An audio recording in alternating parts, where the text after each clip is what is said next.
好，北台湾雨下完，今天换南部下了。没有想到呢，今天在屏东方山呢出现这样的恐怖惊险画面呢，就像是台风一样的惊人。这样的强风暴雨呢，到底怎么一回事？好，气象专家就说了，原来呢，现在在南台湾附近出现了标线，这样的标线呢，也就是会有强大的对流，会造成暴雨跟冰雹，还有10级以上的强阵风。尤其明天呢，可能还会出现类似的下雨情况。南台湾朋友周休假期要特别注意了。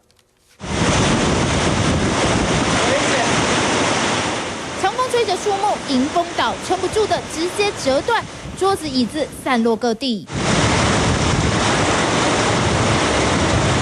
屏东枋山强风豪雨有如强台来袭，狂风暴雨，你看桌子椅子都来不及收，夸张，超级夸张，没有遇过这样的。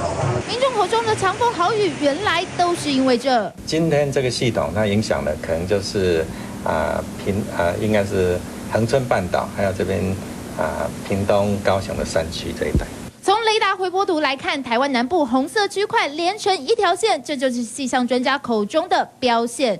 标线就是一串的对流云一串的积云很强的对流云这样组成的。那积云之间它们的互相增强，所以当它组织成这样一条线的时候，它实际上比个别的积云要强很多。那它在地面会造成很强的阵风，这个阵风有时候可以超过10级所以是一种我们认为是有危险性的一个天气系统。所谓标线，简单来说就是强大对流会造成气温急剧变化，最强阵风超过10级以上，同时伴随暴雨冰雹。气象专家提醒，南部作业船只要特别注意。在这种情况下大气会比较不稳定，比较容易有午后对流。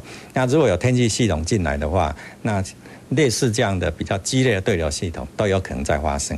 标线可能造成当地气候剧烈变化，影响时间通常会持续6到18个小时，民众千万别掉以轻心。3立新闻马家豪、尤凯如。